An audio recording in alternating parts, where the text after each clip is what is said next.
Welcome, Joe. Welcome, Andrew. Just hang tight. We're still waiting for the remaining panelists to join. Thank you, Noah. Appreciate it. Sounds good.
Hey, Andrew, I think we're still waiting on a few more of your colleagues, correct?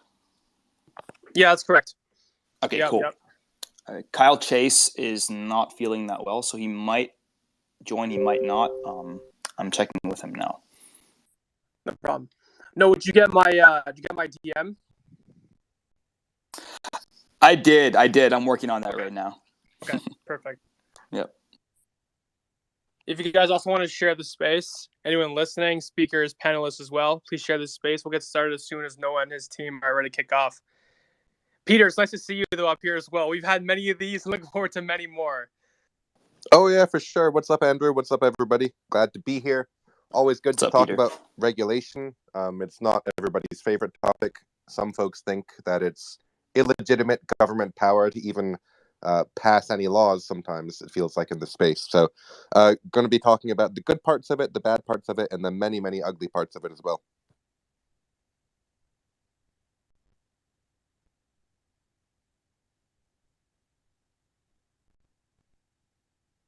Nice. We got Rune in here. Welcome, Rune.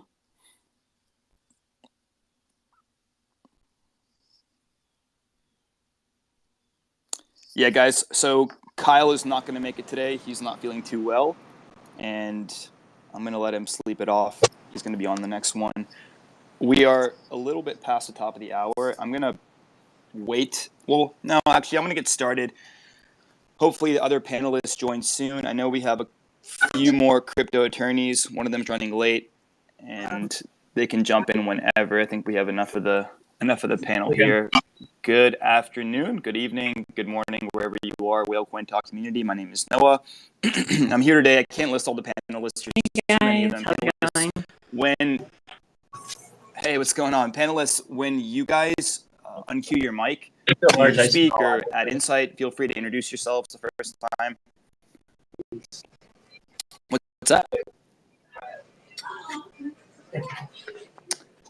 Yeah, so when you uncue your mic, panelists, feel free to introduce yourself if it's the first time. Also, no need to raise your hand. If you want to raise your hand, you can. If not, you can just uncue your mic. If you have something to share, go for it. This is going to be an open forum.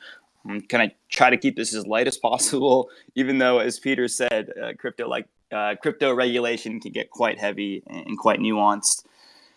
But anyway, I wanted to start with regulation in Europe because the EU has been quite proactive in designing framework that's going to come into force in the foreseeable future. Specifically, MiCA. If you're not familiar with MiCA, it's markets in crypto assets.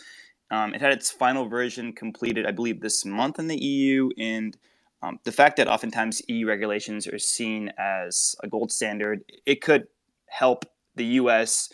and other countries that don't have those frameworks in place use it as a backbone, or rather use it as a stepping stone. So the good, again, at first glance, to me, the good, Ariel, let me get you up here. 1 second. At first glance, to me, the good is that regulation is important for institutions to actually invest their money in crypto, right? A big portion, a massive portion of the world's wealth is invested in sovereign and pension plans. So if they were to allocate even a small percentage to Bitcoin or Ethereum or crypto assets, that would be a huge catalyst in the next big wave of money flowing in to the market. So to me, at first glance, that's very good, and it seems like this MiCA regulation is really focused towards stable coins. The bad, from what I understand, that if this is implemented, any kind of regulatory framework that the EU implements is going to override any sort of national laws. Now, we have a number of attorneys in here. Joe's back. We have a number of attorneys in here, and I would love you guys to shed some light on, does that mean, let's say that if a country has 0% capital gains on crypto, does that mean that the EU can come in with that framework and say, hey, no, we're going to override this and actually add a 30% capital gains tax? I'm making up numbers. Really quickly, can you kind of break down for people or give a quick synopsis on what the UE is for those that are not aware? Sure. Yeah, the EU is I believe 26 countries in Europe, and they are, again, designing a regulatory framework for crypto assets. You can look into MiCA. I'm assuming a lot of people are familiar with MiCA. I'm going to wrap up my thoughts here.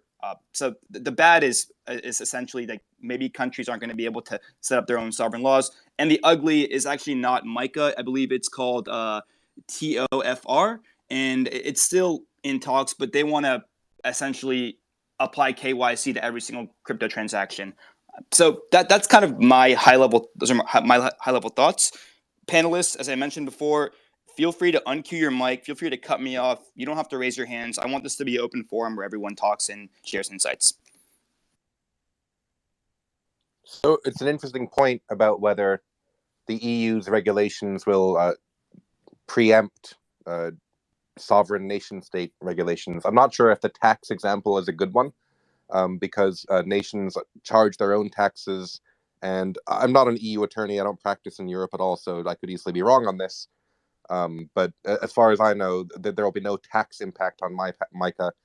There's not going to be anyone saying that you have to change your capital gains structure, and even if they would, I don't think it would be easily enforced in the EU, because the EU doesn't collect tax in that manner from the member nations. It's a different way, through the VAT.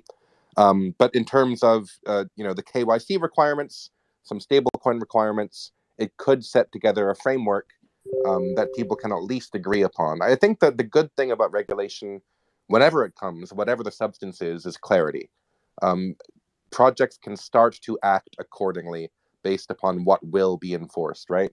And so therefore, if you have that kind of clarity, you can focus more on building and take those risks that you might have otherwise not taken once you know that they might be legal, or avoid them altogether.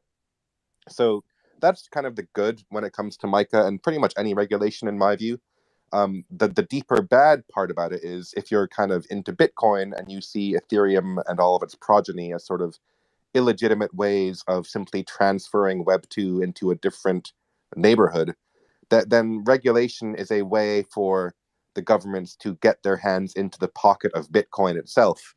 Bitcoin is seen, especially by its strongest adherents, as the only true decentralized peer-to-peer transactional model, which will save us from the largesse of centralized institutions.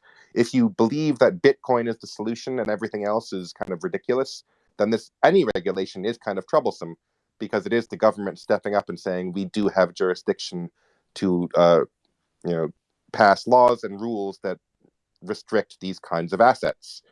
But in my view, as someone that is excited about DeFi and likes smart contracts and likes to see what people are building, for the most part, these regulations tend to seem to be okay, unless and until we verge onto things that talk about censorship, speech, and privacy. So again, this is not so specific, Noah, but hopefully it will help kind of ground the discussion going forward. I'll kick us off as well really quickly. My name is Andrew. Noah and your team, thanks for having me today. I'm the CBO, Chief Brand Officer of MNG, a play to earn game. So I appreciate you guys having me here today. Very shortly, Peter, if I can address you really quickly, would you say that some regulatory values that are currently happening right now, some of which that, Sam proposed, kind of defeat the whole purpose of DeFi, in your opinion? Yeah, everybody should take a look at what SBF, Sam Bankman-Fried, posted. He put forth his whole set of policies, and DeFi itself is still kind of getting defined, and the extent to which any centralized entity will have impact on a DeFi protocol is still very much an open question. Ideas have to come from somewhere. And so there's always going to be an element of centralization because the work is being done by human brains. And there's only one of them in my skull, and that's centralization. So some people think that regulations are automatically saying, well, human beings have to be in charge of a DeFi protocol, ergo no decentralization. I kind of reject that view. I had some other problems with what SBF was proposing, but I don't think regulations by themselves run counter to the spirit of DeFi.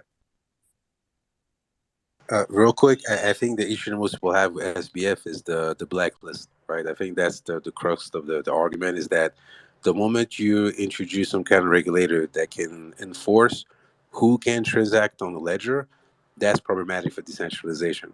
And as long as SBF is doing that, for him, it makes sense because he's running a centralized exchange. So people have to KYC anyway. But the very spirit of decentralization, especially when it comes to DeFi, is that regardless whether it's a DAO, a person, or a smart contract behind the transaction, it doesn't matter. So maybe it has to happen or exist on another layer. But the idea that regulation should happen directly at that level of a transaction, that's dangerous for DeFi and decentralization in general. About myself, I started out as a corporate and IP attorney, and I fell in love with NFTs. So I combined my degenerative hobby with my job. And so my big focus is really on Web3 law, which is essentially just applying corporate IP law to the space. Web3 law as a whole is just kind of a blanket term for being able to apply these terms to this, very specific area. That being said, I really wanted to just say that I resonate with what Peter said. I'm not an EU attorney. Tax is not my forte. But I do think that it does pose a threat to DeFi. But I'm kind of a hybrid mind where I think there does need to be some regulation, but it's just a matter of how much regulation to prevent some of these, massive scams. And maybe even with some regulation and a little bit of KYC somewhere, there will be less rugs with projects. And that's one of the biggest threats, I think, to this industry is just how rampant, these pirating scams are. And I say that as just a general term for people ripping off other people, and then there can't be any repercussions because you don't know who it is. So I do think there needs to be some regulation. I think this might be a good start. I just don't know if it's too much. And that's kind of where I'm struggling. Joe? Yeah, thanks for having me on, Noah. If any of you guys don't know me, Joe Reben. I'm the CEO of Mandala Exchange. I've also been an attorney in this industry since 2015 with my own law firm in Denver, Colorado. So I've worked on a bunch of projects, from that time, helping them build from the ground up, probably about 60 of them globally. Here's the thing about regulation in general, just to touch on that. This is an asset class. And for it to be taken seriously as a financial asset class and for it to have mass adoption, we need some form of regulation. We all know that. I think everybody on this call and on this Twitter space is on board with some sort of regulation in some form in order to gain that mass adoption of crypto as a legitimate, obviously, which we already all believe and have for a long time, asset class. Now, DeFi specifically, let's talk about that for a second. How do we regulate DeFi? Well, right now, nothing really. We let everybody play in the sandbox, and so long as you're not a bad actor, you're not some development team or some some marketing team that's hell bent on building in like a backdoor out of your smart contracts and basically rug pulling a project or stealing or pumping and dumping, something like that. We don't go after that because it's not low hanging fruit and it's not easy to go after if you can at all on DeFi. But remember, we have to remember what DeFi stands for. It's still decentralized finance. If we're going to look at this as a financial asset class, there has to be some safeguards in place for the people partaking in it. We've seen, unfortunately, since 2021 and 2020, really, since DeFi came into vogue, we've seen, billions and billions of dollars stolen from hardworking people that put their money in these projects that they believe in. Now, of course, it does come with a giant asterisk and disclaimers. It should at least, which is why these projects should consult attorneys, even though 90% of them don't. With terms and conditions and policies and stuff of that nature. But we assume that the average token holder in this industry is as well versed as we are, having worked in the industry for 7, 8, 9 years, some of us or more, and they're just not, because they're new and they see it as an exciting space to jump into and transact in. But they know little more about it than that. They don't understand the technical background and the details that we met. So I do think there needs to be a safeguard or some set of provisions for the average token holder and average trader that may be totally discouraged from entering the industry again if they get rug pulled for even something like a few hundred bucks, and maybe may turn to the "I told you so," "I told you this is all a scam" type rhetoric that we hear from our politicians, that we hear from our people that are supposedly leaders in the industry. So I think there is it's really Occam's razor, and there's a very fine tipping point. So just a couple of my initial thoughts on it. Thanks, Noah. Thank you, Joe. D Huts, the mic's yours. Yeah, thank you. Thanks, Noah. Great to be here. Thanks for having us. Really quickly, just a little bit about me. Been in the space since 2015. Been a developer, been a consultant, now an owner. Currently acting as COO in our company, and I am based in the US here, so take a little bit of this with a grain of salt. I'm not super familiar with the EU, but what I want to highlight for everybody, and I think for the discussion today, is that regulation really needs to be defined. And without that, starting from that same kind of place, all the conversations that we have will be interpreted by everyone differently. So what I look at it is, does the water cycle need to be regulated? Right? Who regulates gravity? Right? And the reason I ask these ambiguous questions and kind of these hypotheticals is just to kind of expand our minds a little bit for the point that I'm going to make, which is that natural law doesn't need to be regulated because it is natural and it happens automatically. And so mathematics don't necessarily need to be regulated. No one needs to regulate my calculator. However, it should be regulated in the way that it is used and the way that it is built, right? And so I think that we get a little bit into this like ebb and flow of definitions when you speak to somebody who's highly technical and they're talking about Bitcoin as this asset that doesn't need to be regulated. It's because the mathematics govern it, right? The mathematics regulate it. So no one person needs to sit there and say yes or no, this can or cannot be added to the ledger, because there's a mass of computers. There's a whole network of computers that are doing that for us automatically. Now, how it's used, right? Now that's a totally different topic. And I think this is where I kind of agree with everything that everyone is saying here, is that when it is used in commerce, right, which all things eventually we get to the commerce side of it, right? When it gets to commerce, that is how is it being used? And I think that is where our discussion is really today is about, is how do we make it free and open? How do we make it accessible? How do we kind of like follow the ethos that it was built and the technology that it had in mind, while still honoring and protecting people? And I think ultimately the thing that comes back for me is the question of this: what is regulation without education?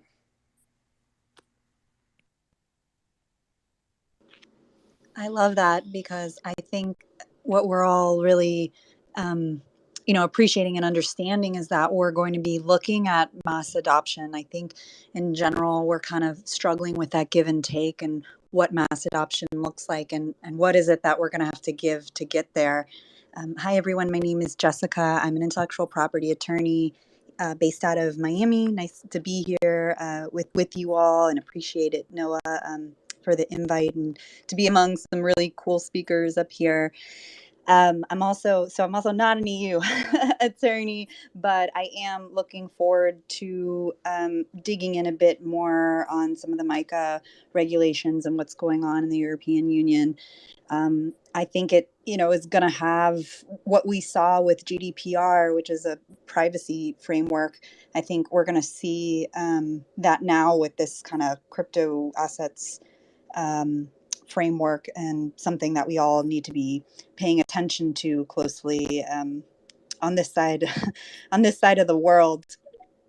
I especially while I do rely on some of my counterparts with really helping that do look at the regulatory side very closely, I really focus on more trademarks, copyright, and such. It is still really important for when I'm working with businesses that want to be doing business lawfully in commerce, as Dehutz was mentioning, especially from a trademark law perspective. Incredibly important. I think that trademark plays an important role here in the industry as it helps people be able to find the businesses, companies, coins, whatever that they're looking for. And in order to have any kind of trademark rights, you need to be using it lawfully in commerce. So if there is something that's saying that it's not lawful, a lot of companies do need to be paying attention to that. And I do just generally feel the sentiment that people are trying to comply and want to be doing the right thing and launch successful businesses, but some direction would be helpful. And panelists, I'm going to call on you in a second, Carlos. Panelists, there's a reason I brought up Micah before. We are going to get into the U.S. I know a lot of us are Americans, and obviously we're not doing as great of a job as they are over there in the EU, which is why I wanted to start with the EU. I think that they are at least taking initiative and exhibiting some degree of proactivity in trying to design legislation that can let this industry thrive and grow in their ecosystem. So let's go with Carlos, and then anyone else has a question, you can chime in, you can raise your hand, whatever you're more comfortable with. Hey, good morning, everybody. Thank you for having me up here. Great topic to talk about today. Super relevant, by the way. I think one thing that's super important to remember is that this technology touches so many different areas of the law. Whether you look at NFTs, cryptocurrencies, it's almost hard to have a conversation like this painting with a broad brush, because there's so many specific aspects, whether you look at securities or intellectual property, taxation, a number of things that come into play. My name is Carlos. I'm an attorney. I've been practicing in the Web3 space for a couple of years now. I practice out of Colorado and Texas. So Joseph, shout out to you, man. We'll have to connect after this. But I think right now, more than anything, as an attorney, what you always want to have to advise your clients properly are some finite guidelines, some rules, and we definitely have those in some ways, shapes, and forms, but not to the specificity that we would like. For instance, advising on securities issues. We're in a very big gray area. There are definitely some things that would be considered a security under a lot of traditional tests. But there's a big gray area, because when you purchase an NFT, take for instance this little monkey JPEG that I have. Depending on who you ask what they're buying when they get one of these NFTs, you can get a lot of different answers. Some people are like, hey, it's a great intellectual property play, I can monetize it. Some people view it as membership or access to a club. And some people view it as just as art. And yeah, I got it. My JPEG is kind of ugly. I don't know if there's people that view this as genuine bona fide art. But I think there's a lot of different questions that have to be asked. And Joseph, I couldn't agree with you more that we need some rules, and for this to be a legitimate industry, and for people to actually be able to create a large commerce, we need some rules, we need some guidelines, and I think those are forthcoming. So yeah, and again, thanks for having me up here, guys. Happy to hang out with you this morning. Hey, thanks for being here, Carlos. Let's go Andrew and then Peter. Really, really quickly, I will preface as being one of the speakers up here, even though we do have, legal professionals up here, nothing we say it should be constituted as financial advice. Everything is just for entertainment purposes. If you guys are a lawyer or a CPA, please go find one within, your own community, your own town, wherever it may be. Twitter Space is not a form of obviously anything lawful. But Carlos, because you mentioned, the kind of the what's labeled security right now, I believe that it is called the Howey test, correct? And that's based around investment contracts. Yes. Yeah. And, a lot, we kind of have a running joke. Yeah. It's about like some orange groves and some property back in the day. Yeah, it's kind of antiquated, but there's some general principles that can be applied. And look, this is the other thing that's really important. By the way, thanks for the disclaimer there, Andrew. So a lot of people, I want to make this clear because it's one of the things that I hear a lot in spaces like, this industry is decentralized and there's anonymity. But I will tell you, and maybe you guys should consider this legal advice. It's certainly that there's not no law that applies in Web3. There are laws that apply. They're not Web3 laws. There's not a completely different body of law here. We're just taking existing laws and principles and established jurisprudence and applying that as best we can to what's going on with this disruptive technology. But to answer your question, yes, the Howey test basically asks, is there an investment of money into a common enterprise with the expectation of profits from the efforts of others? And that's a huge gray area. And if someone made a joke a while back that I heard, it's actually pretty good. If you have 10 attorneys on stage, you're going to get 20 different opinions because all of us are going to be representing clients on different sides of these things.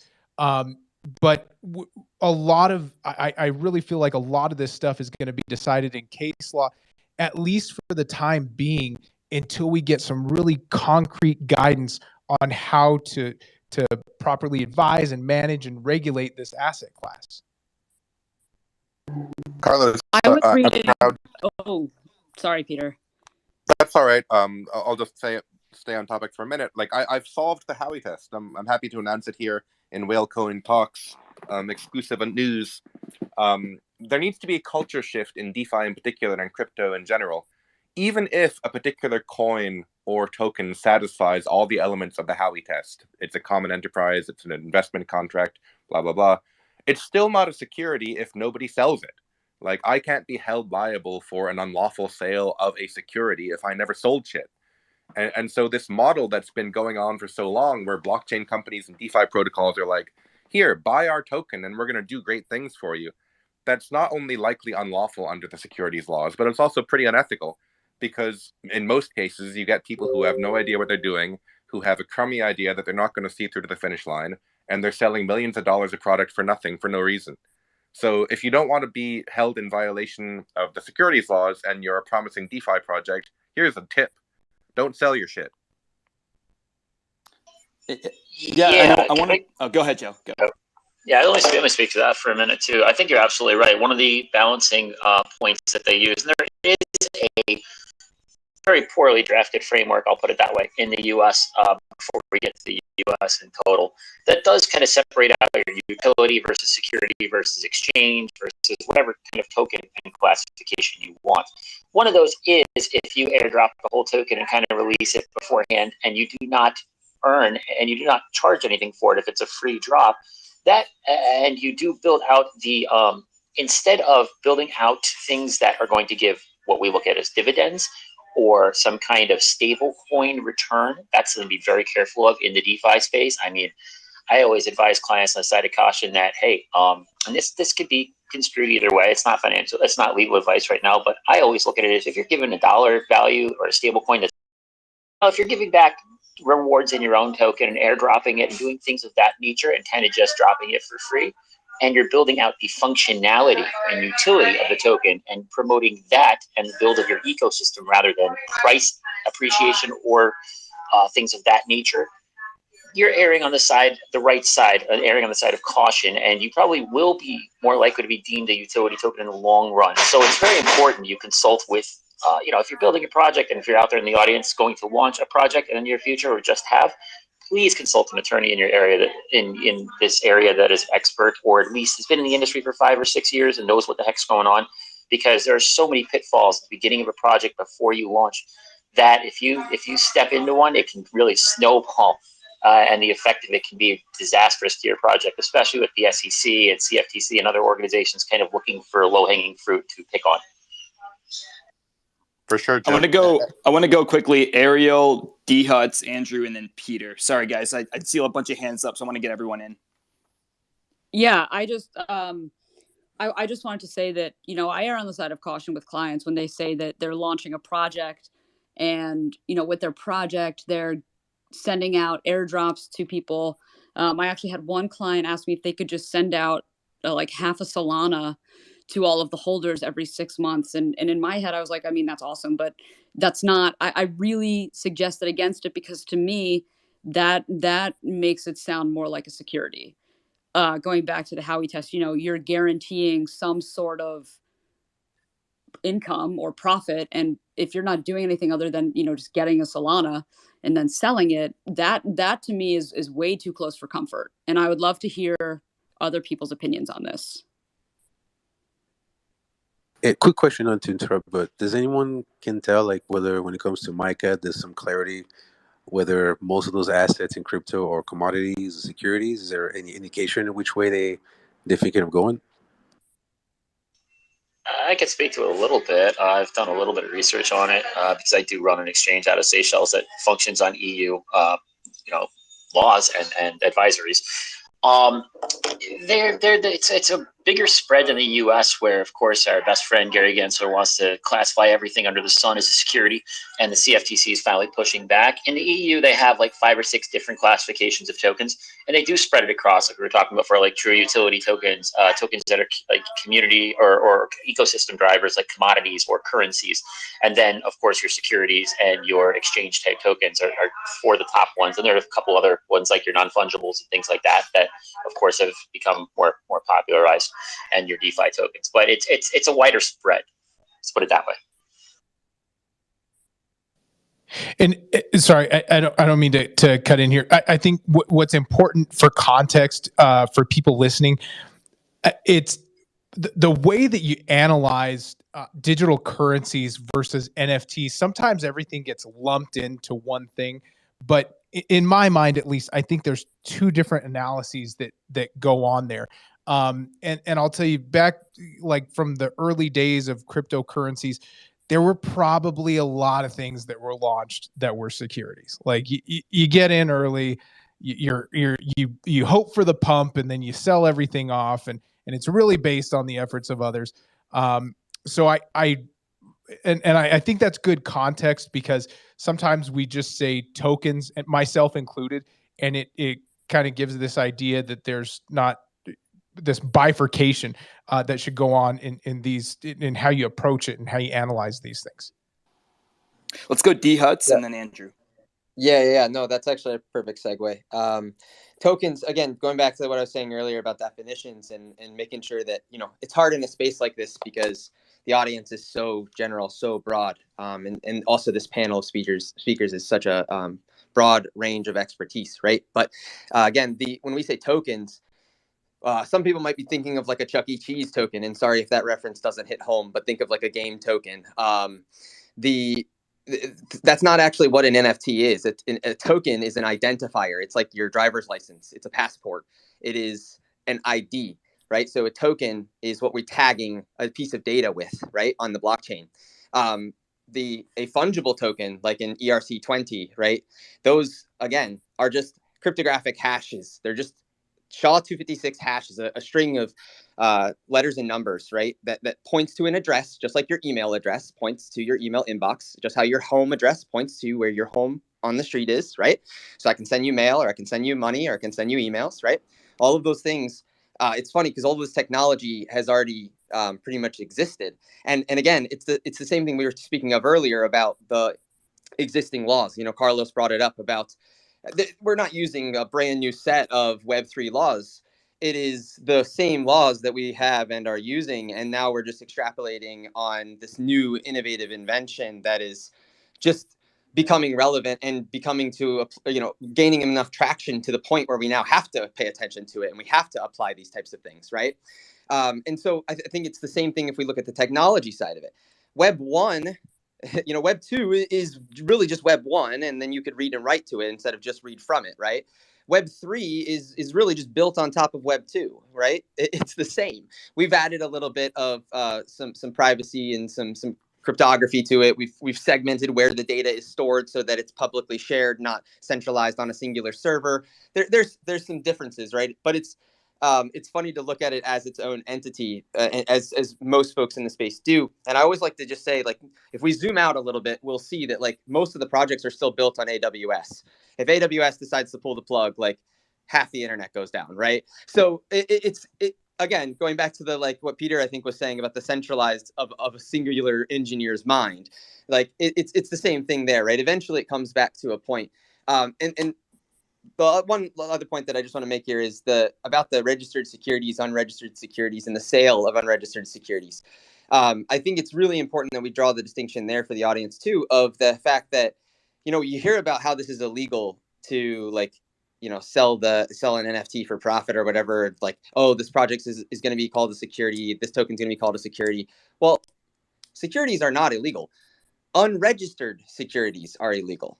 As long as you're going through the due diligence and the process, and again, what Joseph was saying, hire the experts, guys. Like, if you're going to plan out a budget, plan out to hire people that know more than you about the subject, about the existing infrastructure, so that they can help you apply it. And creatively, together, you guys can come together and understand and create something that is so well-rounded that no one can argue you in court, right? That is how we sort of expedite and propel the space forward is by taking our unified knowledge and creating something new with it. And then we help educate the regulators and we say, look, guys, here's how we can all work together. And it is for the good of all. Andrew. That was very well said, D-Huts. Because, you know, Carlos and D-Huts both mentioned coins, I will address the elephant in the room here. Everyone's maybe kind of thought about this while being up here as well, maybe the listeners as well. The XRP case with the SEC, right? So is that going to be a form of new legislation in terms of the fact that possibly that can kind of maybe cover the current gray area with the Howey test, in a sense that the Ripple, it may even called the Ripple test now, could that possibly be the new, I guess, standard for the space? Is that possible? I want to touch on this because I've been harping on this. I think that this case is really going to set precedent for a lot of things moving forward. And, you know, the Ripple brief, I really liked it. It simplified it a lot in saying that buying crypto, or in this case, XRP, is similar to buying oil, in that, you know, you buy oil and that doesn't give you any sort of equity in the company. That doesn't give the company any sort of obligation to make oil prices go up. And that's kind of how I think a lot of people, at least I'm viewing this whole industry. And I like that Ripple kind of simplified the Howey test and correlated it with something that we're all a lot more familiar with. And I wouldn't be shocked if the Howey test was kind of not distinguished, but analyzed by this case. And it is called the Ripple test. I mean, that would be great. I think we need something that's more new age and less antiquated. Yeah, I have a totally opposite view. I certainly respect yours, but I come at it from a different direction. I think, you know, when you have a test, it always ends up being based upon the facts, and one fact-specific application of a test is not going to set a standard for another fact-specific application of a test. And with regard to XRP, I think the SEC picked that one carefully because they think they have a very helpful set of facts. And I don't think the oil analogy works because, you know, when I sell oil, everybody knows what they can do with oil. When I sell a token before anybody knows whether the company will succeed, it's like selling a bunch of black crud I took out of the ground and nobody knows if it works. Oil is an established commodity, whereas with XRP tokens, you're saying, well, this might look like oil if a centralized entity kicks ass.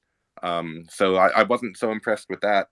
And I don't think this is going to set so much clarity. And I think the SEC went so hard on Ripple because the centralized entity managed to sell $1 billion worth of tokens for no real reason and without an established use case or market. So not so bullish on Ripple as much of anything, really. But, you know, I know there's lots of fans out there, so not trying to cause a fight. But I don't think the case will bring much clarity. It'll just be what some person in the Southern District of New York thinks about the facts, and I doubt the Supreme Court will take it up. So the most we might get is some clarity in the Second Circuit, but without some legislative action, I don't think we're going to see much movement. So I'm just going to, I respectfully agree with some of the points you made, and I totally understand that you didn't agree with what I said, and that's fine. I'm not taking that personally, as nobody should. I think that you make some great points. I think that, if anything, it will start to urge legislators to move a little bit. And I think that that's, like you said, that's what's really needed. I think the good thing that will come out of this, maybe someday we'll be able to see the emails surrounding the Hinman speech. I think that's really interesting to me. And I think that kind of having that inside look of what the SEC was thinking back in 2018, I know that so much has happened since then, might help legislators, or at least give us some sort of insight into the madness that is the SEC and how they feel on crypto. But Peter, I agree with, I want to say 75% of what you said. No, same. That's usually the way it is. And that's a great point also about the newsworthiness of the case itself leading to action. And that's something I understated. And you're absolutely right about that. That itself could be a big driver going forward. So excellent point there. You guys, it is possible to disagree and not hate each other and come out better for it. I just want to highlight that. Imagine that. It doesn't make either of us evil. Let's go with Yusuf. He has had his hand up for a bit.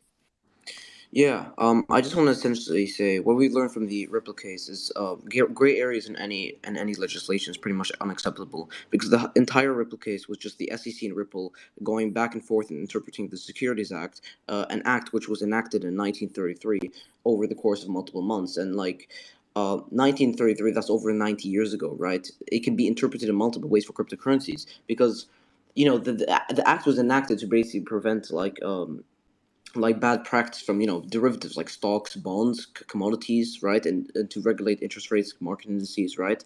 But with cryptocurrencies, this is something completely new. You have everyday individuals and corporations creating decentralized or partially centralized currencies, and these currencies, they're not their own stocks. They're supposed to be unregulated. I believe there should be legislation to basically say what is gray and what is black and what is white, right. So this area should be completely outlawed. This area should be should be acceptable, because with the whole Ripple case, it was basically the SEC trying to target cryptocurrencies, and now we see like Gary Gensler is fully Bitcoin against like Ethereum, like he's trying to claim that POS is a security. But if you look at the Howey test, it basically says that investment of money in a common enterprise basically is from the efforts of others. But for POS, you're essentially validating transactions, getting paid a proportion of what you've validated. So essentially, there just needs to be clear legislation outlining what's allowed and what isn't allowed, because there can be multiple other court hearings in the future of projects being like, oh, can I do this or can I do that? And basically, it's going to be like you'll have multiple different legal entities, multiple different lawyers saying, oh, maybe not, because no one knows, right?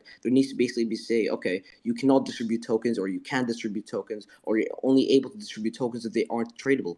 Because currently, the SEC basically be able to milk this and create multiple fabricated cases just because there isn't any clear boundaries around cryptocurrencies. But at the same time, the whole concept of cryptocurrency is decentralization, is to basically be away from banks and away from regulation. And by regulating too heavily, which we've seen in the past with like if you look at the common stocks, or if you look at the like DDoS industry, if you look at that, then they're overregulated. So you don't want cryptocurrencies to be overregulated, where like CBDCs come in and they basically outlaw things like Bitcoin and Ethereum. Say, oh, you have to use a CBDC, because essentially what happens, someone comes along, they create a decentralized cryptocurrency, and the CBDCs, they're like, oh, okay, let's take this and make an even more centralized version of fiat. Because with fiat, like even though it's centralized, CBDCs are a whole new level. CBDCs are able to track transactions publicly on chain for everyone, and you're able to basically freeze transactions whenever you want. CBDCs is the worst thing available, but there's some people who are actually preaching CBDCs, right? Like there's Quant, which is a highly centralized coin.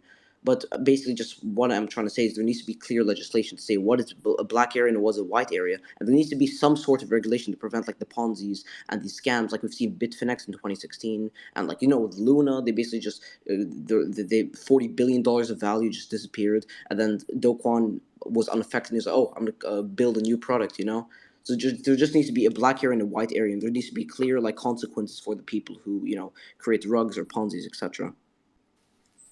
Thank you, Yusuf. I want to go Joe and then Rune.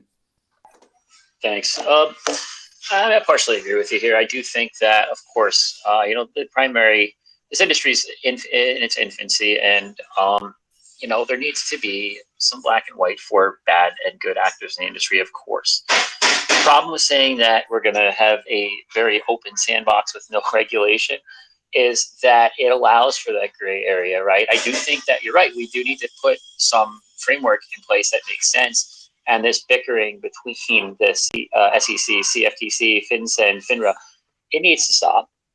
There needs to be, of course, some clear outlines for like crypto ETFs. I mean, we're finally starting to get them years and years after they should have been introduced to the market. However, I want to touch on another point too, the POS versus POW. How are you going to differentiate from a miner who's clearly not, from a staker, from someone that runs a node or stakes to a node? I mean, you're right. There are parallels that have to be drawn between POS and POW systems, and both of those actions are should not invoke or invite securities laws into play. Now, I do think that the way you're looking at it is a little fast and loose, and it can't be a widely unregulated asset class for the reason that it will invite, we have hackers and programmers and coders that are freaking brilliant in this industry. And I'd say 95, 96% of them are good actors and build projects and do unbelievable work on a daily basis. I want to give a huge shout out to, front end, back end, full stack developers. They're incredible, the shit they come up with every day. But that 3 or 4% of that are bad actors can really ruin it for an industry. And I think that's what scares, maybe incorrectly so, that's what scares politicians and governments and regulatory authorities. Now, CBDCs, yeah, I think it's going over the top. Of course it is. We already have digital ways of tracking transactions through our banks. A lot of stuff that is done is digital. But I also do understand why governments would want to have more control over financial systems. I get it. They want to reach as far as they can, but I don't agree with it, but they do. But yeah, I think in general, there needs to be more of a framework than just the let it be an unregulated sandbox and just regulate out bad actors, because there needs to be some shape to how you implement projects. There needs to be some formulaic way that these projects can tokenize, do it safely, do it securely, and invite a user base in to transact with their tokens, because we are in a digital world. We have been for 25 years now, and there's no reason to not adapt to the times. Let's go, Rune, and then back to Yusuf. Hi, everyone. Thanks so much for inviting me to this space. For those of you who don't know me, my name is Rune, and I'm the host of the Better Traders podcast. The Better Traders is an education company that teaches people how to trade and invest in crypto and NFTs. So after listening to this space, I agree with a lot of what you guys are saying. In specific, I want to touch on the CBDCs that Yusuf was talking about. I think when it comes to Bitcoin, the government's not going to want to regulate something that they can't fully control, right? So as we've discussed previously in this space, Bitcoin in itself is its own governing body. And I mean, obviously with CBDCs, it's a major issue, not only for like privacy's sake, democracy's sake, but also inflation's sake. Like, I have a background in economics, and I'm a big believer in Bitcoin hedging against inflation, right? So with CBDCs, you can reprint, you can produce more, right? So in that sense, no one likes CBDCs. Like, let's leave it at that. But Bitcoin, obviously, it would be nice in theory to have some regulation in the cryptocurrency space, especially with Bitcoin, but I just don't see it happening so nicely, because if you look at El Salvador, for example, when they adopted Bitcoin as legal tender, they still had something called the Chivo app, right? Which is heavily predicated on KYC. So there's no such thing, I feel, as fully decentralized, fully regulated when it comes to the Chivo app. I'm so sorry. But yeah, that's kind of my 10 cents on it. Thank you, Rune. Let's go Yusuf and then Carlos. Yeah, I just want to essentially touch up on what Joseph said, and I think what he's saying is completely correct. However, there's also some misconceptions that there isn't any regulation in the space. So what he's saying is, if there's bad actors, like malicious actors in the cryptocurrency space, they won't get caught, or they won't have severe actions deemed upon them. However, if you're applying this to rug pulls, of course, right? Because if you look on the consumer side, all these DEX rugs that happen, you see almost little to no action whatsoever. But if you look at these larger entities, right, you can't just have a malicious actor go and hack like a large exchange, or if you go and hack a big institute and get away with it. Like, a good example of this would be the Bitfinex hack. And even though it took a long time, they were prosecuted and they were put to jail for multiple years, right? So if you do hack large industries, you will still go to jail, because it is fraud, and it's also, you have to launder the money if you steal it anyways. So you have both those charges brought upon you. So it isn't that there isn't any regulation. There still is regulation. You just can't have malicious actors going around and hacking. It's like, oh, it's a free zone. That being said, the Ponzi space and the rug space is currently crazy. Like, you have new coins being made every single day, and I think the issue with that is derived from the demand. If there wasn't any demand for these meme coins, then the whole space would be non-existent in itself. But because there are people who are trying to essentially double their money within a couple minutes or to triple, etc., that people can get away with this. They can create something called like Poo Poo Inu or some dog named coin, and then people buy into it. And I do believe that there should be more consumer regulation. That essentially that people should stop like. I think people should stop buying meme coins at the same time, but I do believe there should be regulation around them. Basically, like, you have to undergo some sort of KYC to create a cryptocurrency and list it available to purchase. Like, I do believe there's a lot of anon people, and they will disagree with me with this. If you're trying to create an asset class and trying to get people to buy it from you, there should be some people in your industry regulated. Maybe not the whole team, but there should be someone who should be able to be held accountable. So I just think that the whole industry needs a little bit more regulation, but at the same time, it is to a point where it shouldn't be overregulated. Like, CBDCs are a disgusting example of this, because CBDCs, you'll have governments being able to track all your transactions, and you'll have governments being able to freeze your funds, etc. Like, I saw this with PayPal. If you look at PayPal's TOS, where they introduced this new legislation a couple days ago, it is absolutely disgusting what they're trying to do. Of course, I believe they reversed it after a huge backlash in their share price dumping. But like, this is what will happen with CBDCs. The main point of why governments don't want to adapt to like traditional currencies like Bitcoin is because firstly, there's a lot of illicit transactions that they're doing on their behalf. Like, much as they like to preach, organic transactions, like the government probably has like some black 100%. market deals for arms, etc. Right? So you can't. They don't want an open network where you're able to track everyone's funds. At the same time, I also preach privacy and decentralization, but at the same time, the government preaches the same thing with privacy, but for different reasons. They want to be able to see everyone's funds, but they don't want people to see their funds. That's why they will never adapt to Bitcoin. On Rune's point about they can't outlaw Bitcoin because they can't outlaw something they can't control. If you're looking at the supply side, yes, you cannot stop Bitcoin miners. You can basically ban it from your country, but there'll always be people illegally mining, kind of like how there's illegal marijuana farms.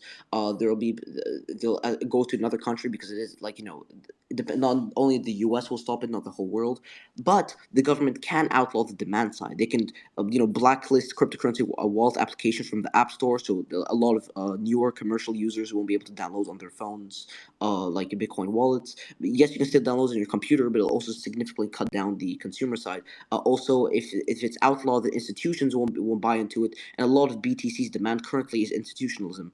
So at the same time, governments are wary of Bitcoin, but now it's so big to the point where they can't just simply outlaw it. They're trying to basically shift that Bitcoin demand into CBDCs. And the one thing is, like, the people need to spread the education of how bad CBDCs are, because the government side, like, they're basically saying, oh, cryptos are bad, they're decentralized. If you lose your money, then we won't do anything to help you. But CBDCs are very good because they are also cryptos, but we can help you if you lose your money due to fraud, etc. Kind of like with credit cards.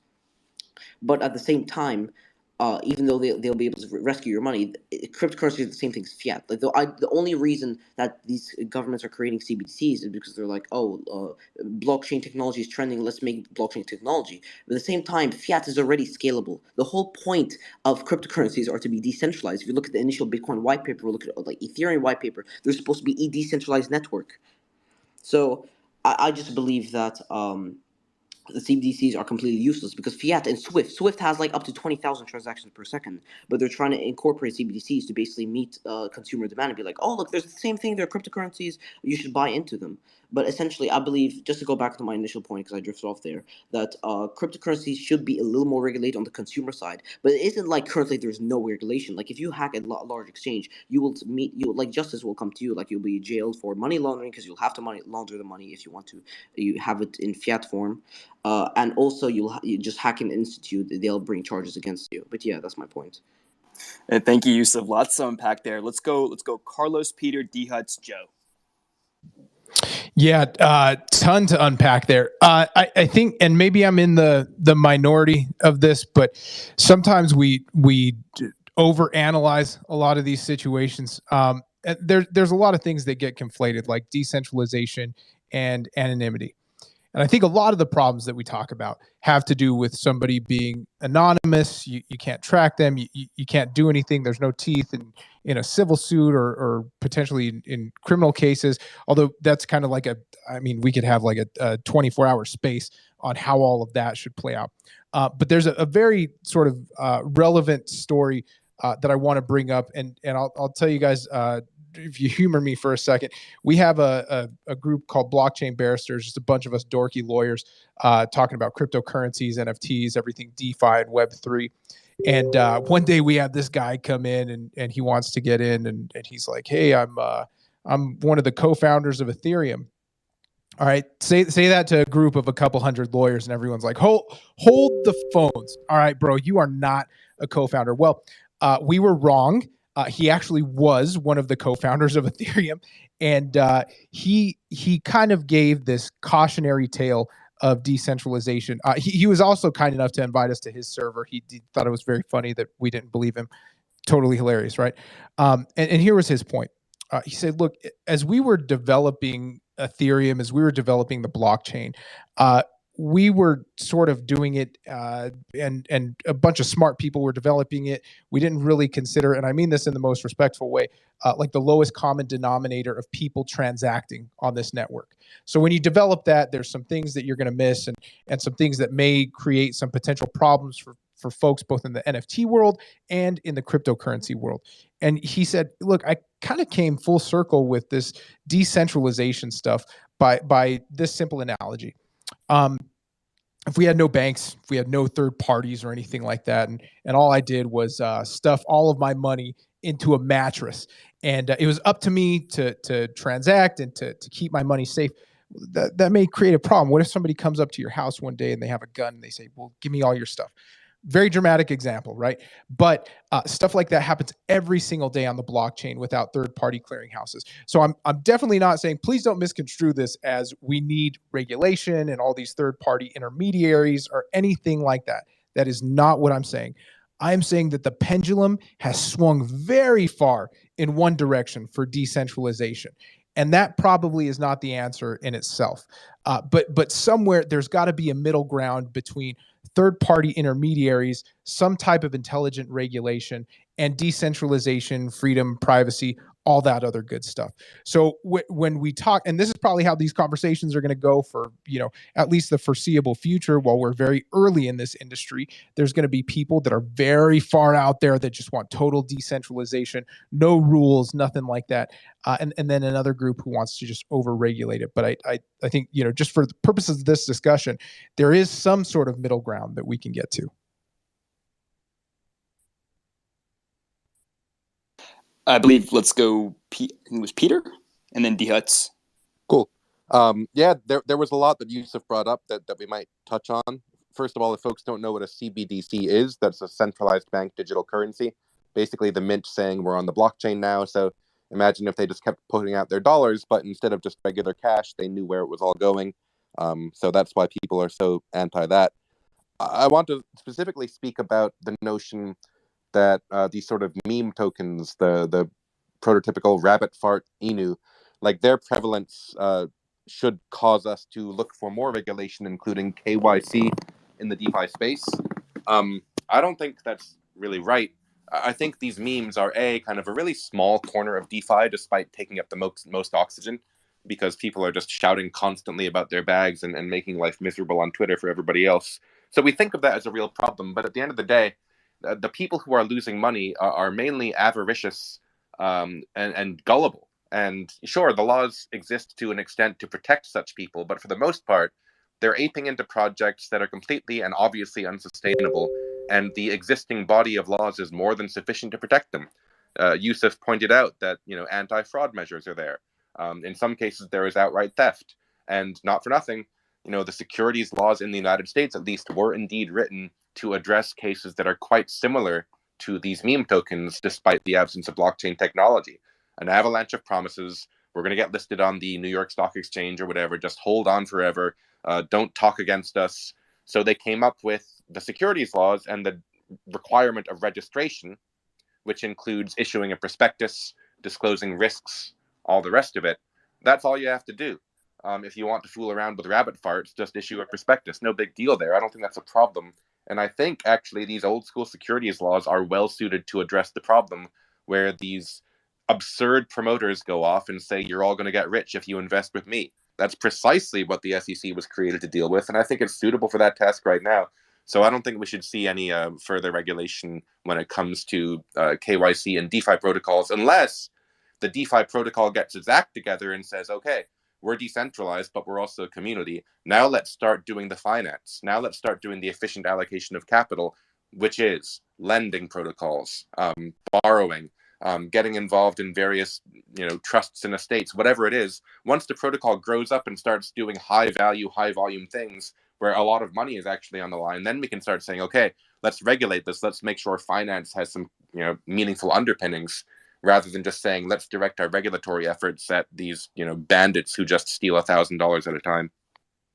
I mean, I know I'm jumping the line here, but just a quick counter, I guess, from your centralization, Maxi, is that, Terra was a stable coin, literally a stable coin. It was not that was the coin that you put in if you wanted to be safe.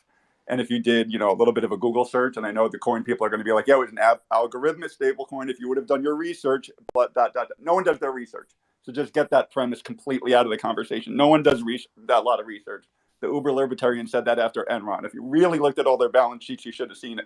Well, all the pensions have their money in Enron. No one does their research. So that's not, or at least deep research. So like Terra was a stable coin. Like I could have easily had my money in Terra. I didn't, because I just didn't even really know what it was. But there's a lot more danger out there than I think just from the avarice, especially if you want to scale. Well, if you expect this to scale, which it has. Also, but they didn't catch Enron until after, right? So like you can make the point, but it's hindsight's 2020. So even in the system where the regulations existed, like they still didn't catch it right away, right? But I can at least send someone to jail. I don't have to track like. Well, hold on. This is actually the point I'm going to make right now. With an IP address. This is why I have my hand up. So. Oh, sorry. Yeah. So again, bots don't care about your laws. Okay. Code is governed by the rules that are set within the code, right? It is the way that it is built. Okay. So again, going back to my original point, is we can regulate who is building, and we can regulate how it is built and how it is used.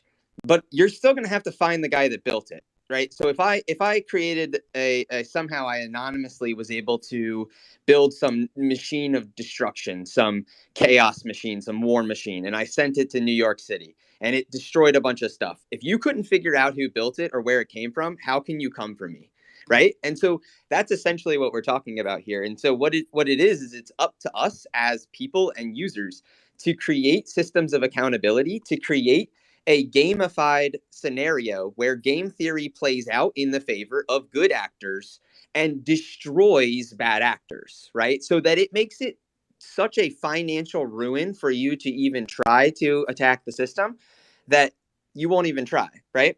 So again, that wasn't the full point I was going to make, but the bad actors draining liquidity pools are bots, right? They're not people. Like the people that buy the rabbit fart enu coin, right? It's actually like as soon as you mint it, you can go mint on BNB right now. And if you get enough liquidity, some bot will buy a bunch of your tokens for whatever reason, then other than the thesis that some engineer somewhere thought that he could make some money by buying coins that are quickly listed and then rug pulling them or pulling all the liquidity out later, right? So again, there are always going to be bad actors in the wild. It's our job to kind of create the system and to play the game in a way that favors the majority and the masses and doesn't favor the bad actors. In terms of the CBDC, the data is what they want, right? They want to be able to pair the KYC with the blockchain. So that's ultimately how I see it. Is right now, like the data, like blockchain, CBDC or Bitcoin, the data is still all public. Anybody can see it. The difference is I can tie it back to you individually without a ton of research, right? So there we go. I'll leave it there. I wanna go with the Web3 veteran attorney trifecta. Let's start with Joe, Dels, and then Peter, and then we can get back to you, Jesse. Oh, wait, sorry, Rune, and then Jesse. A lot of hands up. A lot of good conversation going, guys. Thank you. Yeah, for sure. Thanks, Noah. shoot, I mean, there's so much good stuff going on there that I totally forgot. I think I lost my train of thought, but I was going to say, oh, that's what it was. Yeah, speaking to the bots, there are people, of course, that are developing these things anonymously behind it, but it is almost impossible if you're a good developer and a good, even a halfway decent hacker. I mean, there are 20, 21, 22-year-olds that are draining these pools of millions, if not billions of dollars sometimes. These guys, problem-wise, if we just rely on, I think, game theory without any regulatory or criminal sanctions in place for these actions, right? And I do think that a lot of areas, a lot of regions and domiciles have developed a nice sandbox in which to play and to self-regulate. I mean, there's countries that we all know to establish our crypto companies, whether it's St. Kitts, whether it's Seychelles, whether it's Luxembourg, whether Liechtenstein. I mean, like there's all these countries, and it's funny because it's typically the smaller countries that cater to these businesses, cater to this asset class. Not surprisingly, pretty much because they are, they're financially, I guess, forward and technologically forward, rather than being, the dinosaurs that rely on like the pound, or the euro, the dollar, the yuan, whatever it may be. But without that, without sanctions, without any regulation in there, and just free market, which we know is not going to last for DeFi and decentralized exchanges, also is going to be KYC, AML provisions, things like that are coming down the line. I'd say 6 to 12 months. But without that, absent that, we can't track these people, and there's game theory won't work because bad actors in this space steal so much more than good actors put in, right? I mean, proportionally, each bad actor is stealing typically hundreds of thousands of dollars at a minimum, if not millions. And I don't know if that game theory will play out and if the asset class will survive public perception, which is what we were kind of getting at earlier on in this conversation. So I think it's very important to develop alongside regulators instead of, no one wants the overregulation on this call, of course not. But having that framework and saying, listen, there is some sort of traceability. I mean, that's the reason Tornado Cash was shut down. Whether you agree with it or not, it was untraceable, and people were laundering the hell out of money through there. A lot of digital assets. Sorry, I mean, it just was happening. It's true, and whatever percentage that may be of what was being laundered is irrelevant. But there have to be protocols to be able to at least see what the heck's going on, especially as this asset class grows, and as it has grown into a multi-trillion-dollar industry. So we need that in place for this industry to, gain mass adoption. Just going back to that. I just want to say I totally agree with you. Everyone, I got to drop. I have a meeting at 1. I'm a little bit late for. It was so great to be up here. It was so great to hear from all of you and speak with all of you. I followed all of you as speakers and hope to hear and speak with you again. Thank you all. And Joseph, yes, the game theory needs the framework. Totally agree. Thanks, guys. Thank you, D Huts. Thanks for coming on. Let's go with Dels, Rune, and then Peter. Hi. Yeah, so I agree with a lot of what has been said before, and I want to go back to just talk about something. We live in the age of regulation by enforcement at the moment, and a lot of people before me spoke about the Howey test, and I'm talking about securities at this point. As we know, the Howey test does sit on the Iron Throne of deciding what is a security and what is not a security, but that's not really the case because even the Howey test is split. So, for example, a common enterprise, there's a 3-court circuit split on what exactly that means. And at the end of the day, the SEC, in bringing an action, has stated that they don't care about, the Howey tests and all of its intricacies per se. The intricacies, not so much. What they really are going to look at is the economic reality of the thing. But what's happened is that in looking at the economic reality, we're going on that old economic reality standard that was brought by Howey mostly. And the thing is that circumstances truly have changed, and that is evidenced in our recent case, SEC v. Ripple, where the court has allowed amicus briefs to be entered, and we're seeing a possible class action lawsuit from the people who purchased XRP. And that's super important because ostensibly their job is really to, protect the investor. But things have changed because an investor 50 years ago, an investor now is it's just a different. There's so much distinctions because everything is so much more democratized. And so I think, what they need to focus on really is consumer protections, as opposed to deeming everything as security. That certainly cannot be so. When I bought ETH during the crowd sale, I didn't think I was buying a security. Now, of course, we have the Hinman analysis, which which is another standard in the space used a lot. It's sort of the Howey test is sort of transmogrified from the gold standard, and now we have the Hinman analysis, and even that now is being questioned in the recent case, the SEC v. Ripple. But yeah, I think we need more regulation as much as Island Boys needs to drop a new track. What we need is smarter regulation that actually protects on investors. Thank you, Dels. Brune. To go off of that, we've been talking about how, regulating is a good thing, but I kind of want to talk about how unregulation can be a good thing too. For example, in third world countries where, it's being run by a dictator, for example, the example that comes to mind is Yasser Arafat.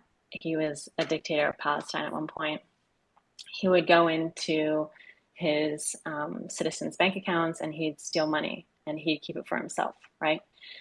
In that case, unregulation serves a purpose, where Bitcoin would be unregulated, right? Because you can transact, you can buy, you can share whatever you want with Bitcoin, and it's completely out of the control of a dictator. And I think that's something really important, obviously, if we look back at the fundamentals of Bitcoin and the fact that unregulation can be a good thing in certain circumstances.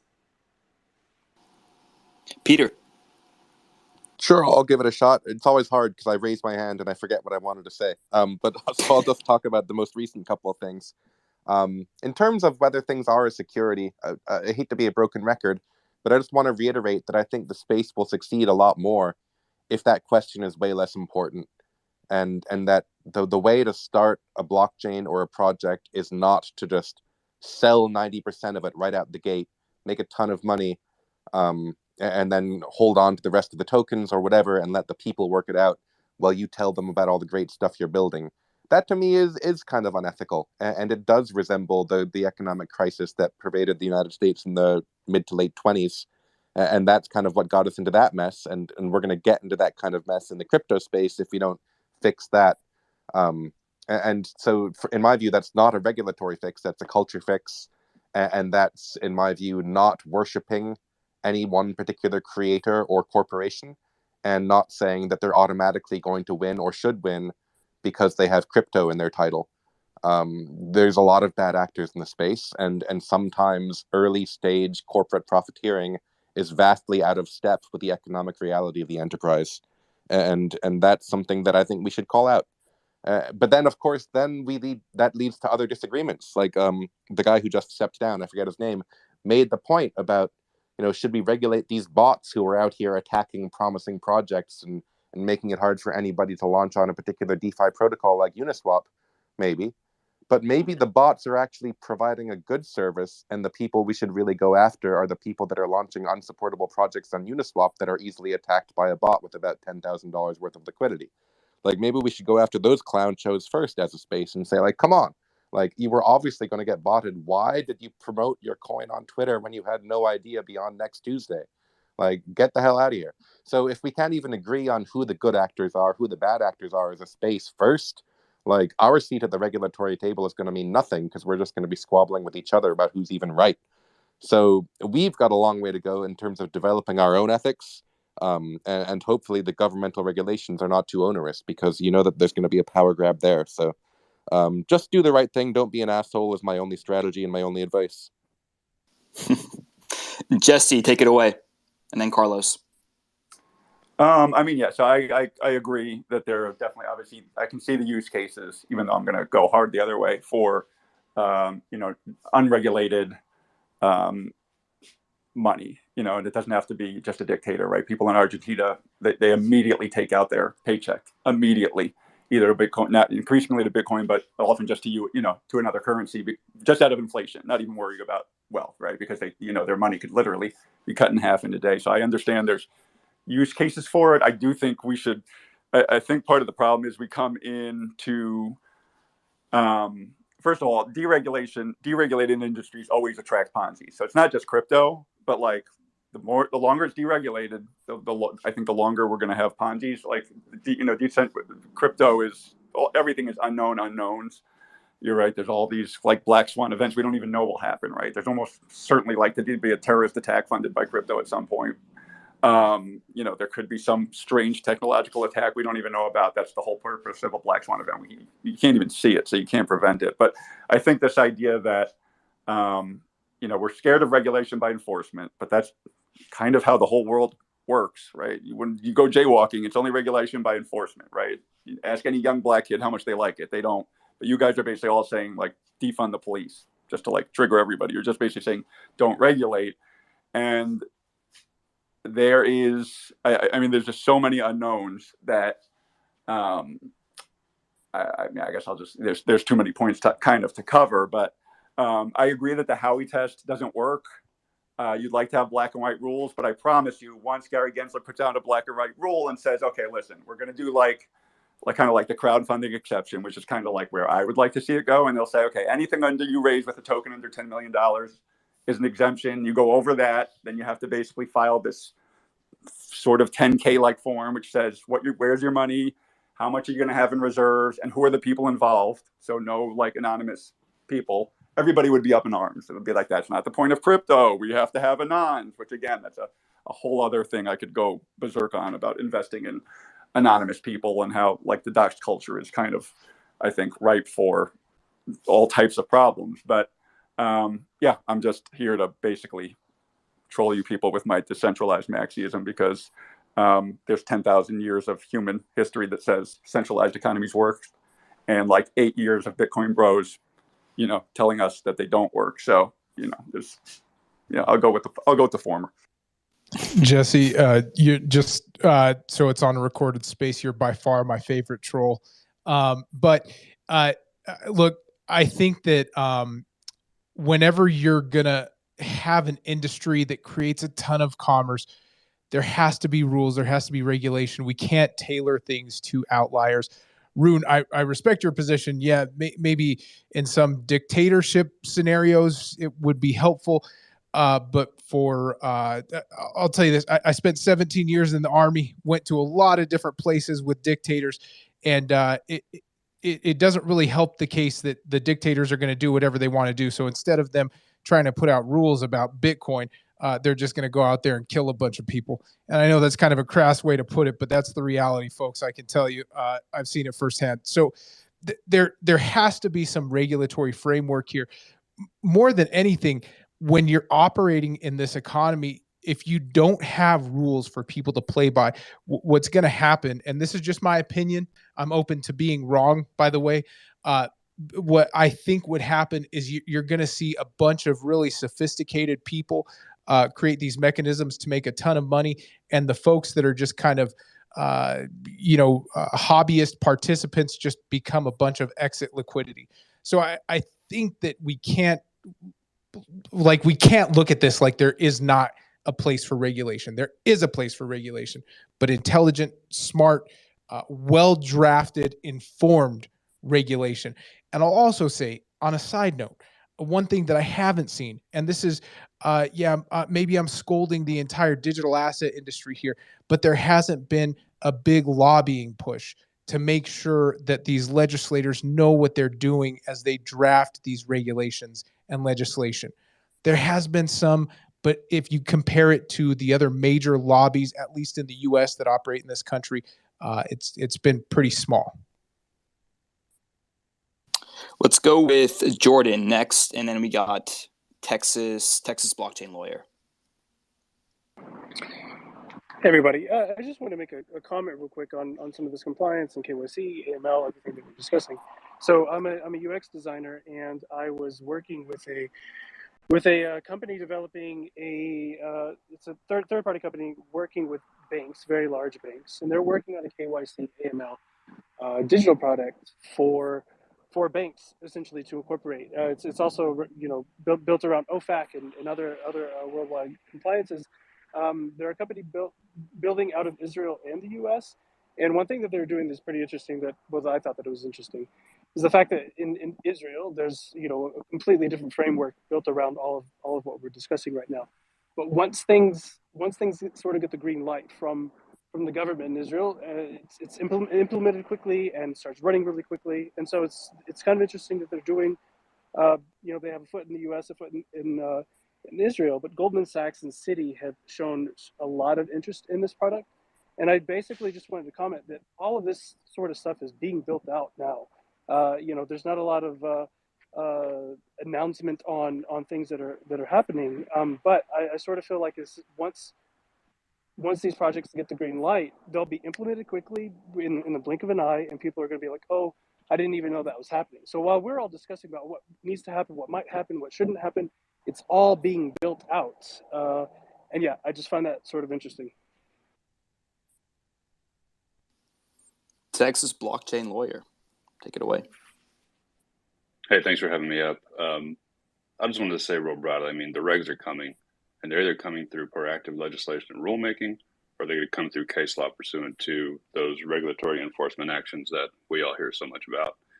And, laws and rules and regs, they often get passed really after something really bad happens. And the more we go about this space, just like it's the wild, wild west and saying, code is law and you can't do anything to me. I think the worst headlines we're going to get with hacks and scams and Ponzi schemes. And after that, we're going to get even worse regs than we would before. So I 100% agree with what Carlos was saying earlier about the importance of lobbying and education, because I guarantee if we don't have a seat at the table, we're just going to be on the menu. And I'll leave it at that. I think we got, let's see, I think it was Joe and then Jesse. Yeah, I just wanted to touch on the legislative piece of all of this. I have the privilege of working in a lot of different states and at the federal level as well in terms of regulation and drafting legislation in the U.S. And I do think there needs to be more voices, at the table, more seats at the table. I think you're right that there's not a huge lobby for this yet. We are seeing a lot more blockchain specific progressive parties out there as well that are running for office now. January Walker is one of them that I've had the pleasure of associating with. I just can't remember the name of the party. It's Forward Party. Thank you. But I think we are seeing more inroads into that. In Minnesota, I also get to work with Tom Emmer. And I was in Colorado for 12 years before that. So I got to work with Polis quite a bit, both in Boulder and then when he was promoted or when he won election in Denver as well. And, we got to work on legislation in both states, which was nice. But you're right. It has to be what I see is a lot of tackling it at the state by state level. We've seen that over the last couple of years, especially in states that you wouldn't necessarily think of. We see North Carolina enacting great blockchain legislation. We see like Alabama, Arkansas. We see these states that you don't think of, right? And I think it's because they realize it's good for their economy, it's good for tech retention, and it's excellent to retain high level high achievers in the state, and it's good for your your underlying bottom line with taxes and whatnot. But I think we see this in multiple industries right now that the feds are slow on the uptake. I mean, the other thing I do is I'm a cannabis and hemp lawyer as well out of Colorado, and I have been since 2014. Even before that, really, I helped work on the legislation when it was reshaped in 2016. And it's one of those things. These things are dual tracked, right? It's a lot faster at the state level. It spreads a lot more quickly because there are less constituents that you have to appeal to, and the feds are very slow to take this up. As a backdrop, should have really mentioned this in the beginning. But I do think we need a bigger lobbying effort rather than congressmen and women here and there that really promote and push these bills forward. But I will say that we do see a lot more, legislative focus on these bills that are being sent to Congress and to these state legislatures, and they are really being driven by attorneys that understand the industry and have transitioned from either the business world or the financial world or regulatory and compliance world, such as myself. I want to go Jesse and then Dells. Yeah, I mean, I think, without kind of taking a more middle position, I know people don't like regulation by enforcement, but it just takes a while. First of all, the legal profession always lags, right? They're always kind of last. That's just an onward cliche. But even if you want a black and white rule, I think you would want some of this to shake out over a while, right? You want to see kind of what happens, what works. Maybe you see what other countries do, what works. Once you put a regulation down, then it's much harder to retract the law than especially to enact one after some kind of catastrophe, right? That's why we have so many bad laws in the books. It's just like they're hard to repeal. And so, I mean, if you look at just like the internet, which you could have made the same case here, right? It's going to be a transformative technology. We don't want to overregulate it. We kind of did that. It took a long time for the DMCA and Section 230 and IRA. IRA can probably tell you the whole history here. I don't remember the timeline, but I think it took a good 10, 15 years, like for us to be like, okay, and now we're revisiting it again now. I know some people are like, we don't like Section 2, we don't like the fact that, Twitter shielded, that's coming around again. But again, it at least for a while seemed like a decent compromise. And in that interim period, yeah, you're going to basically have some lawsuits and you're going to have some federal and state agencies looking into things.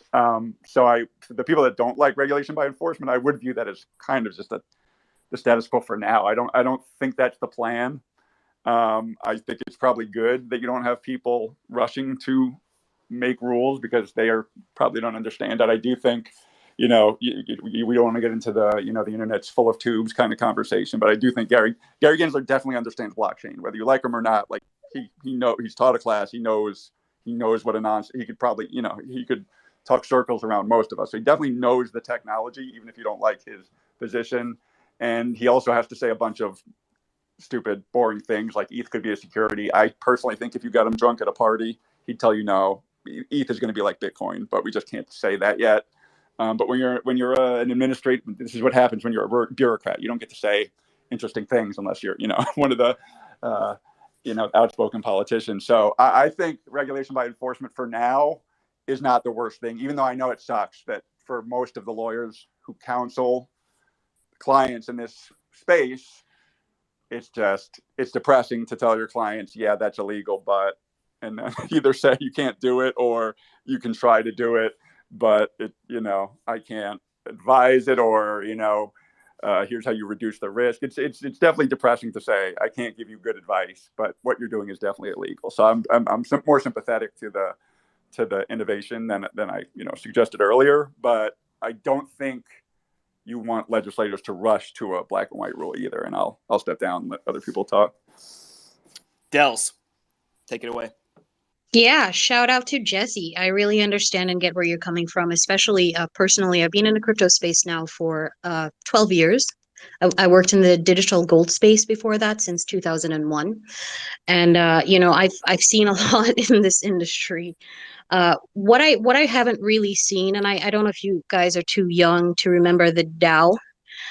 Right before the DAO was deployed, we had a collaboration of really smart people put together a call for a temporary moratorium on the DAO, basically saying like, hey guys, let's just put some brakes here on this thing because we've identified some problems with the DAO's mechanism and design that would incentivize investors to behave strategically. Oh, that does not sound good. What I haven't seen is a centralized repository where we're doing that, where we're essentially creating our own credit and rating system. And I would love to see something like that, because as far as I'm concerned, the more we keep asking the SEC and the administrative agencies for more clarity and so on, where it's just like asking your podiatrist to do heart surgery on you. They're never ever going to get it all right.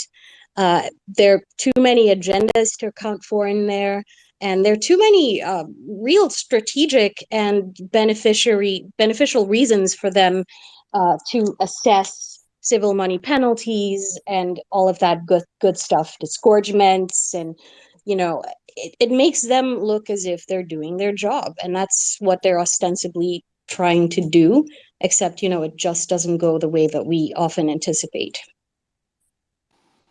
Digital Beast, you had a question. Just a statement, I guess. Or comment, yeah. My hope is it's too fast of a moving target to try to create framework that's context specific, right? we have the laws on the books that cover everything already. And I think trying to put a massive framework around a moving target is going to, is almost impossible to do. And B, I don't think what they're going to do. I don't think they're as lost as people think they are in terms of just structural and understanding. Whether they understand the ecosystem, the current NFT craze, and they're all versions of the same things that happened with ICOs. And they're just in a different color. My hope is that they focus on their honest, which is that they want people to KYC/taxes, to cut down on laundering and unpaid taxes.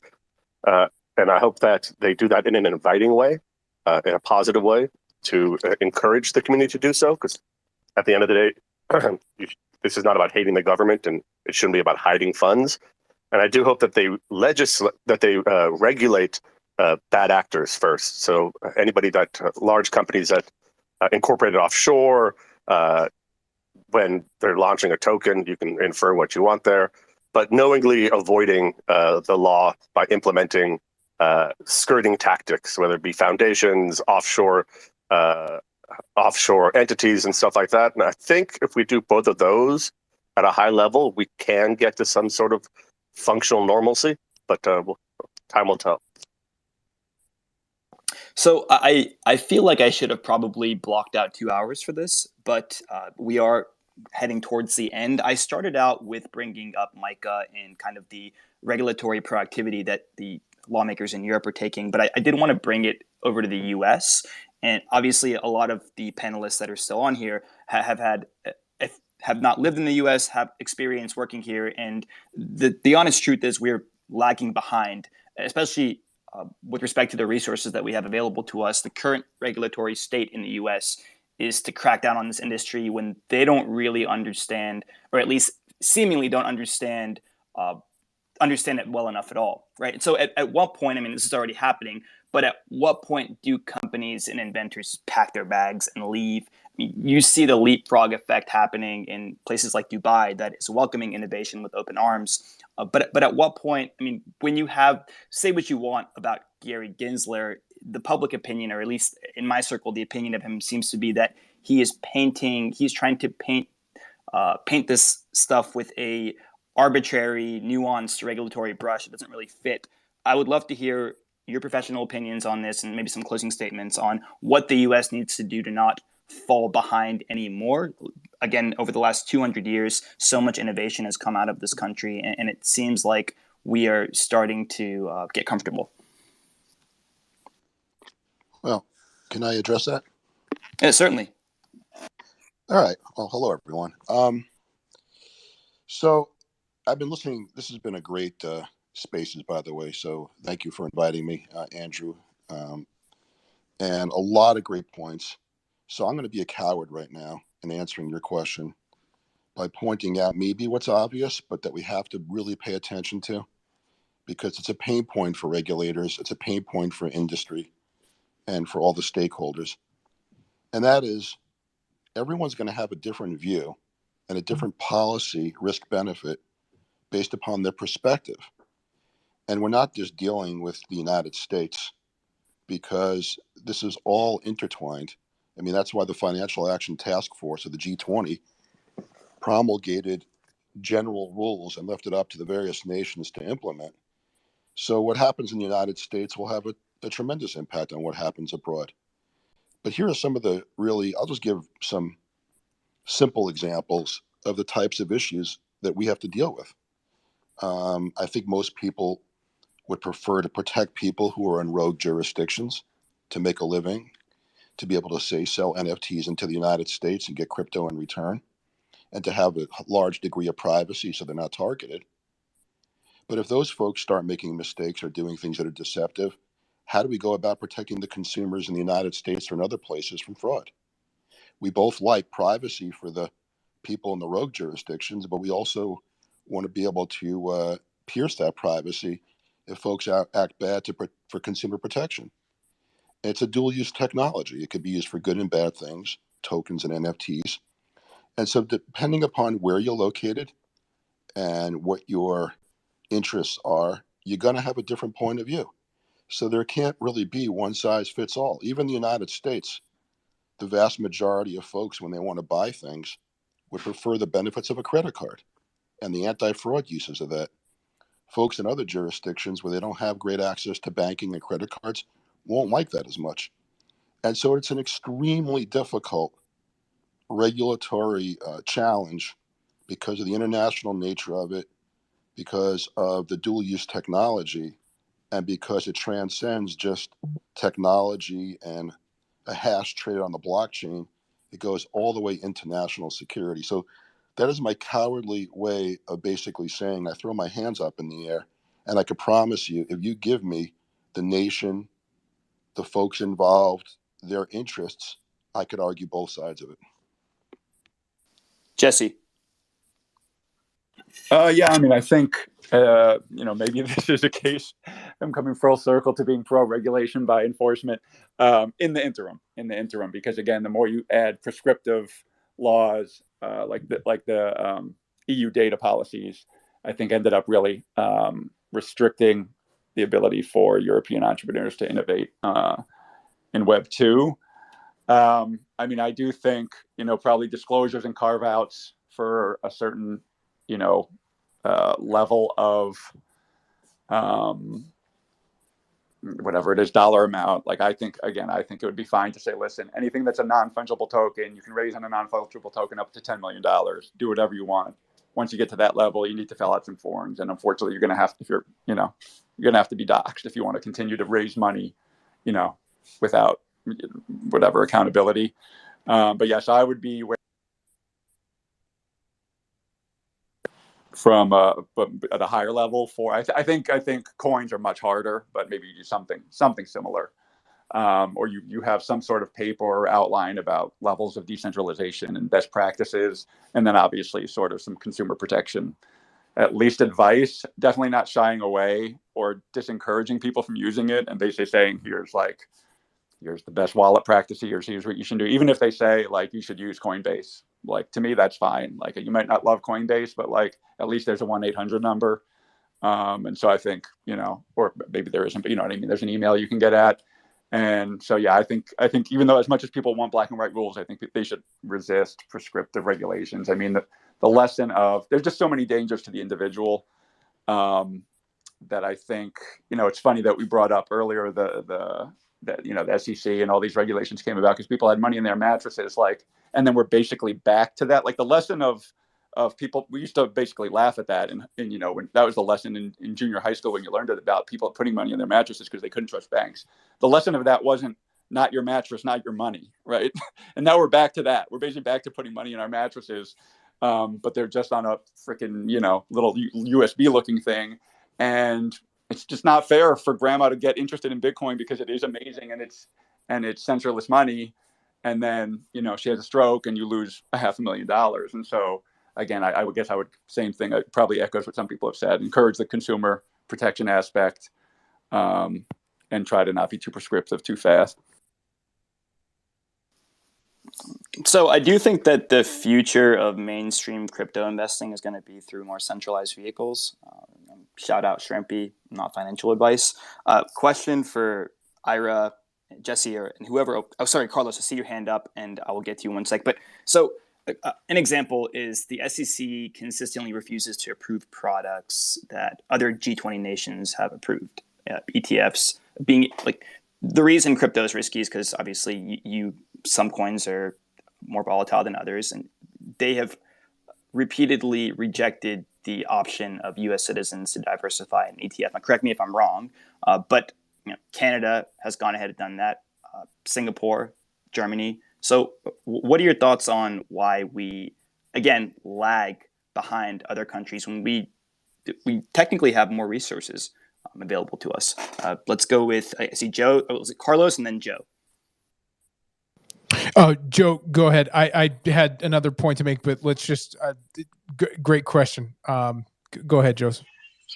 All right, sounds good. Well, I think you want to come full circle on this. The reason they're not approving crypto ETFs in the U.S. is because they have no regulatory framework to moderate them, to regulate them.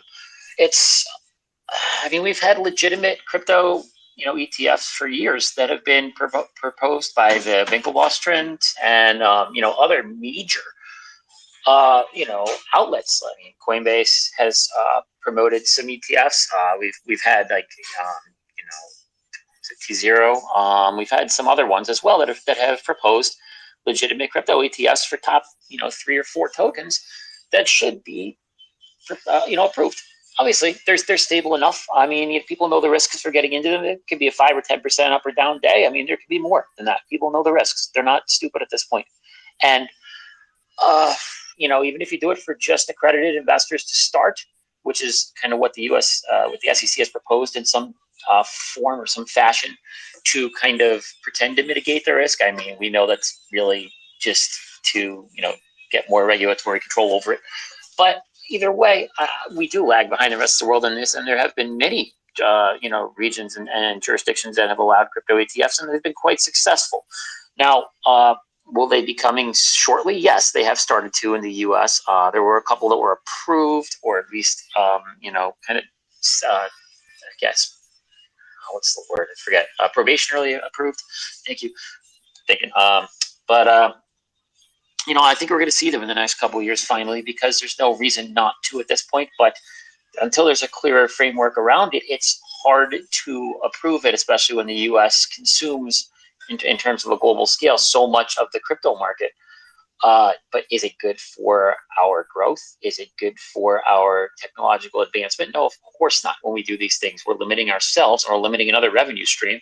And it's really detrimental to agencies that may or may not need funding, like the IRS, like other federal agencies that are hiring more people to work in their crypto departments, like we've seen the SEC do and the CFTC do in recent months.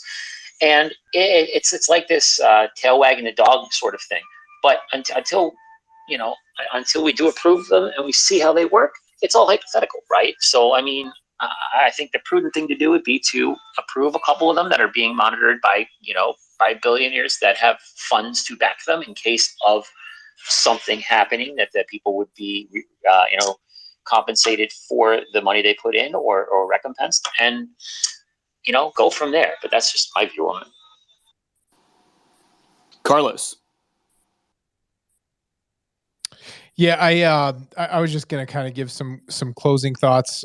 Thank you again for having me up here. But look, the best way to operate in Web3 is by coming to spaces like this and getting out there and educating yourself on what's going on.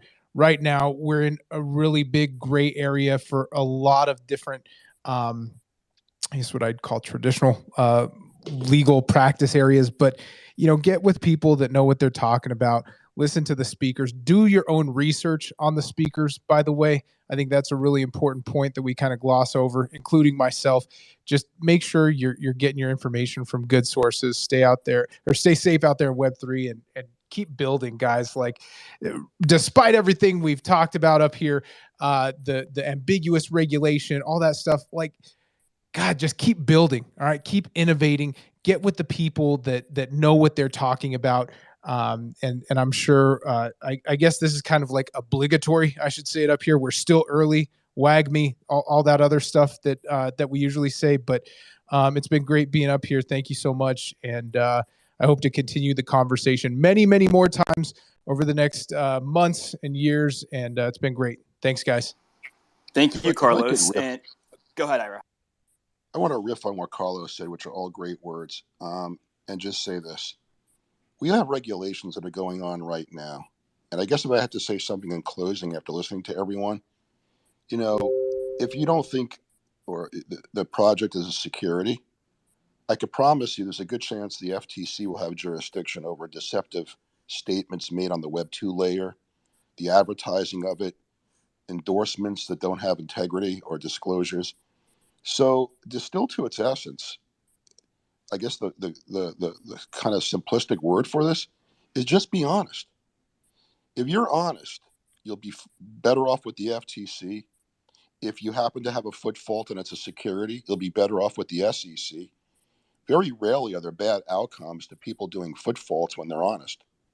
They usually try to prioritize going after folks who are dishonest.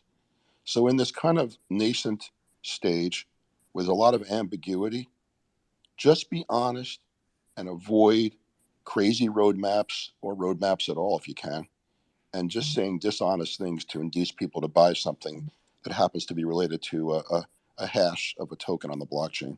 So that's kind of my kind of thoughts. Thank you, Ira. Let's go with Digital and Joe, and then I'm going to wrap things. Oh, Digital, Joe, Andrew, and then I'm going to wrap things up. Thanks, brother. So I'll echo kind of a blend of what Ira and Carlos said. I think whether we like it or not, as attorneys in the space, we found ourselves in a position of information and hopeful trust. So I think it's imperative that attorneys in the space hold other attorneys accountable. And attorneys, please be very careful in what you're saying and how you're educating, because people do listen. And people, especially if you're not familiar with the law, run with it in ways that you may have not intended. So being clear, not being too prognosticating, and helping projects is, I think, a duty that we owe to the space if we love and believe in the space. And to Ira's point, and I always love talking with Ira, one of my favorite people to talk to in the space. If it smells like a pig, it probably is a pig, right? You're not allowed to fundraise for a project from the public. So I encourage people to focus on the community building aspects, the things that Web3 and its connective informational webs allow, and the trustless nature of it. There's still things you have to do, and this is not a shill by any means, but we are currently launching an experiment that's zero mint, no royalties, CCO. And we're still implementing, even though we're not promising anything and we're giving out for free, we still have to implement tools that I'm learning about how to protect the secondary market. Things like being responsible with whitelisting and scraping what the wallets are, making sure that there's sufficient assets in there, that it's most likely not a scammer or a bot. Botting wallets to see activity.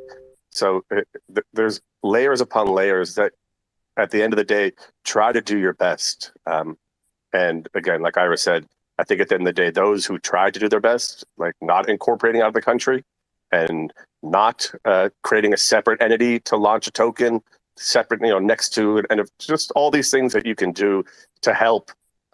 Really what you're doing is helping to best protect retail and consumers, which is in the best interest of everybody, because then we don't have another 2017. Joe, and then Andrew. Yeah, just to wrap it up, I appreciate everybody's thoughts on this today. It's really great advice. First off, can't stress how important it is to consult an attorney early stages of the project. This is not a shill at all, but this is just due diligence that you should properly do. I don't care if the token screams utility, right? Or if it's an ecosystem driver and screams currency / commodity and only builds functionality and not promising any kind of return on investment or anything like that. Obviously that's the way you should go if you think you're going to try to build a currency like or utility like token, and of course promote functionality and that kind of thing out instead of any kind of promise of gain or return or anything like that. Obviously, that's just a straight standard for securities versus utilities in general. But on top of that, different projects do need different build outs. I mean, for instance, we run a global exchange. We're not regulated in the U.S. We don't do business in the U.S. and we geofence out the U.S. So we, by necessity, every project's different. We did need to set up in another jurisdiction so we could function properly, since we were the first Binance cloud exchange that launched 2.5 years ago at this point, maybe more than that almost. And it's one of those things. It is a case by case basis, but everyone's right. If you try to be a good actor and you try to properly advertise, not even advertise, but properly discuss the functionality and the use cases of your token / project, instead of pandering for investment with promising returns and things of that nature, you'll be okay. Because I think most regulatory bodies will look at you as trying to be a good actor, and if you do something wrong and have a misstep, as long as your message has been consistent in the way you've tried to put that out there, they'll come at you and maybe tell you to change one or two aspects of what you're doing, rather than slap you with a huge fine and litigate you. Right? That's kind of what I've seen in the industry since I've been working against the SEC since about 2016, 2017 on a number of these cases, and like just winding it all up and wrapping it all up. Just if you don't consult an attorney and you go ahead and you do the ready, fire, aim method, you're going to get in a lot of trouble moving forward. So just really be careful of what you do. And thanks everybody for the talk today. Thank you, Joe. Andrew? Guys, once again, I appreciate the platform. Today's conversation was obviously a very, very intriguing one. Lots of good information. For those that have not listened, I'll also be mindful that this voice was recorded, so you can go back and hear that at any point in time. My message will be really, really quick, also really direct, in the sense that most of these operators within the space are kind of relying on greater fool theory. So please do your research before investing with any of these projects. Please don't be the next fool online. Panel members, first of all, thank you so much for your time. I know you guys are all very busy, and we really appreciate you coming onto our podium and educating our audience. It was a massive learning experience for me. Whale Coin Talk, the Aquarium, is a new thing that we're doing. This is the second episode. We're going to be doing one of these every week.